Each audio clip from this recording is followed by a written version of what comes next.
joint pain, fatigue, recent surgery, then a lift chair from Mobility at Home may be right for you. Mobility at Home has the largest selection of lift chairs for sale or rent in town. You're sure to find the right fit at Mobility at Home. We make everyday life accessible. And if you or someone you know has been considering a weight loss journey, perhaps you have a good bit of weight to lose and you're not quite sure where to turn, or if you want to go the surgery route, you are in luck this morning because Dr. Rishab Shah joins us. He is with CHI Memorial's Metabolic and Bariatric Care. Nice to see you. Yeah, thank you so much for having me. A very proud UTC undergrad. That's right. Graduate. And then on to medical school, but you're happy to call Chattanooga home again. Yes. Been at the practice now for about 18 months? Yeah, about a year and a half now, and very happy to be with Memorial. It was always a goal and a dream of mine to be able to come back to Chattanooga now. Right place, right time, and it was able to happen. Well, you've come back at a great time for the practice because always y'all been a turn-to expert for people here who are looking to lose a lot of weight. And typically our conversation centers around the surgeries, the bariatric surgeries. But now you were telling me you're one of 5% nationally, only in the region, that are using something called obesity medicine. What is that? That's right. So there's a society called the ASMBS, which accredits bariatric surgery centers. And we have been accredited for many years. We just got a renewal for our accreditation for 3 more years. But this year we were able to add the obesity medicine portion of that. And only 5% of the 700 centers in the country have that accreditation.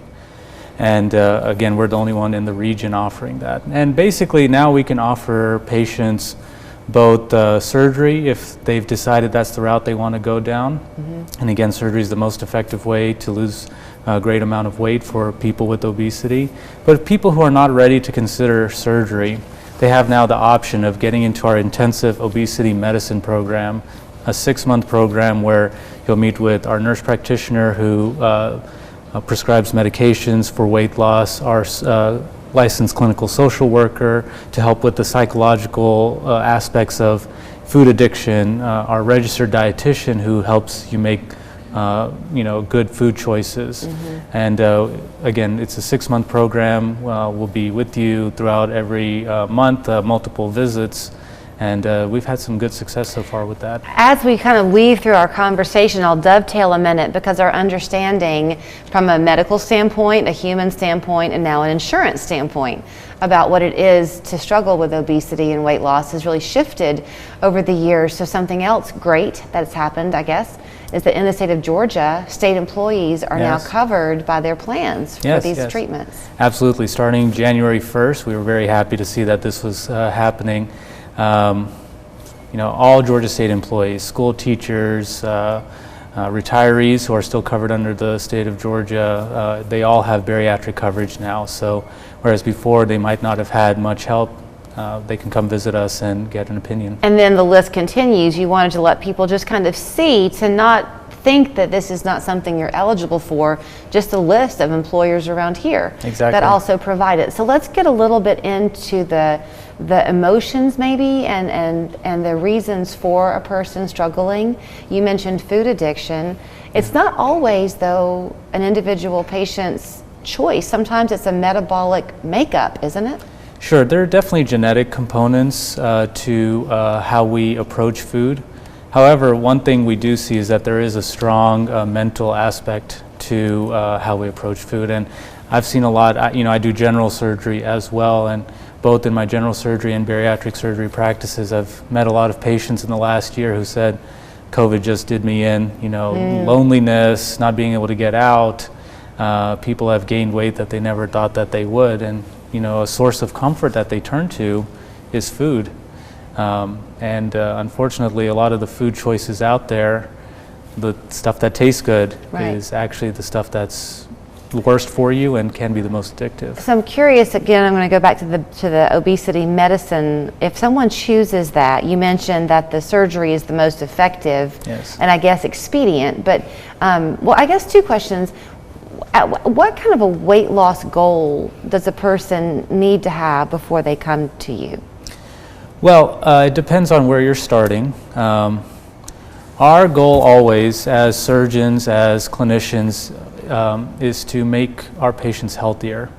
The cosmetic side of it is great, but that's not our primary goal.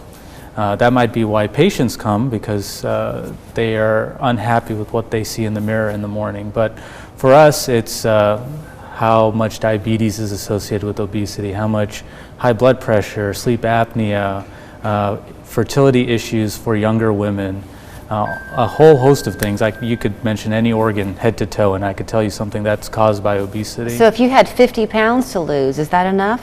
So you have to have a BMI, or a body mass index, of at least 35 with health problems, or if your body mass index is above 40.